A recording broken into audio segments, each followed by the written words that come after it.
तो आप हैं ममता की किचन में। यहाँ मैंने बॉइल्ड आलू को कद्दूकस कर लिया था। अब मैंने डाल दूंगी इसमें हरा धनिया। हरा धनिया आप कितना भी डाल सकते हैं, उससे कोई नुकसान नहीं है और फायदा ही होगा। और मैंने डाल दी है हरी मिर्ची। हरी मिर्ची तीखी है तो मैंने 2 हरी मिर्ची डाली है इसमें। आप कितनी डालेंगे, कितना तीखा खाएंगे, उस हिसाब से डाल दीजिए। अब मैंने इसमें डाल दिया है बारीक कटा हुआ प्याज। गर्मियों के सीजन में प्याज बहुत जरूरी है खाना, इससे कहते हैं कि लू नहीं लगती है। तो इसमें मैंने डाल दिया है अब काला नमक। काला नमक बहुत ही अच्छा होता है डाइजेशन के लिए। और मैंने फिर डाल दिया इसमें सादा नमक स्वाद के अनुसार। अब मैंने इसमें डाल दी है लाल मिर्ची का पाउडर और डाला है धनिया का पाउडर। और आप गरम मसाला डालना चाहते हैं तो डाल दीजिए, लेकिन मैं नहीं डालूंगी। तो आप अपने स्वाद के अनुसार मसाले डाल सकते हैं। इसमें चाट मसाला भी डाल सकते हैं, गरम मसाला भी डाल सकते हैं, आप जो भी डालना चाहें। सब्जी मसाला जो आता है वो भी डाल सकते हैं।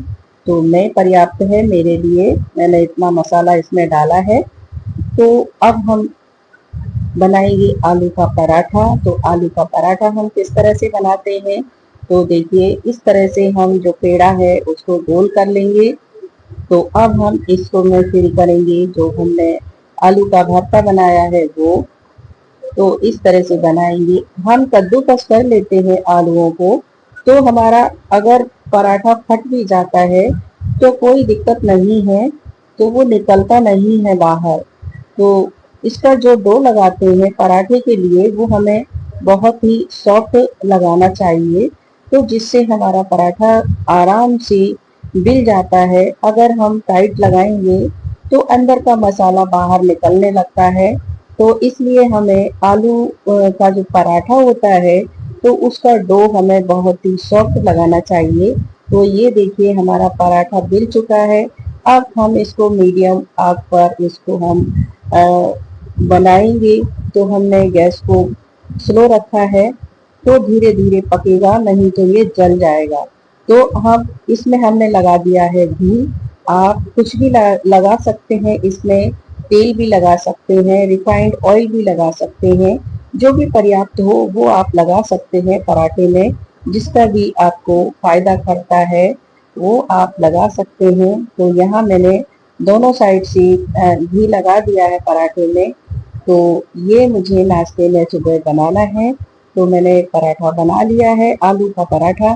तो देखिए इस तरह से बहुत ही अच्छा, बहुत ही क्रिस्पी पराठा लग रहा है देखने में भी, और खाने में भी है बहुत ही अच्छा।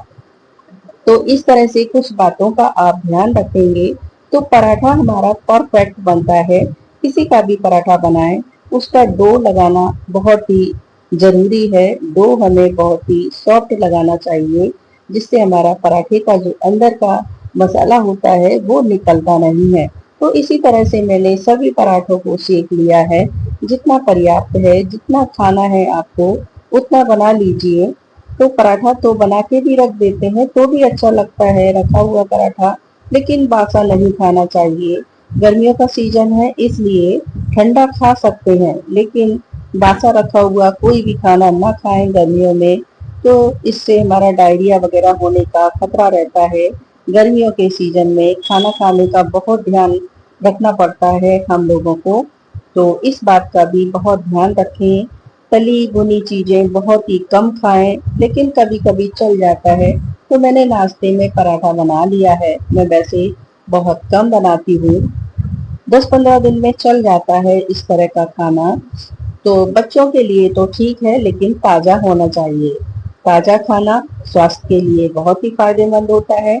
रखा हुआ खाना बहुत ही हानिकारक होता है हमारे स्वास्थ्य के हिसाब से।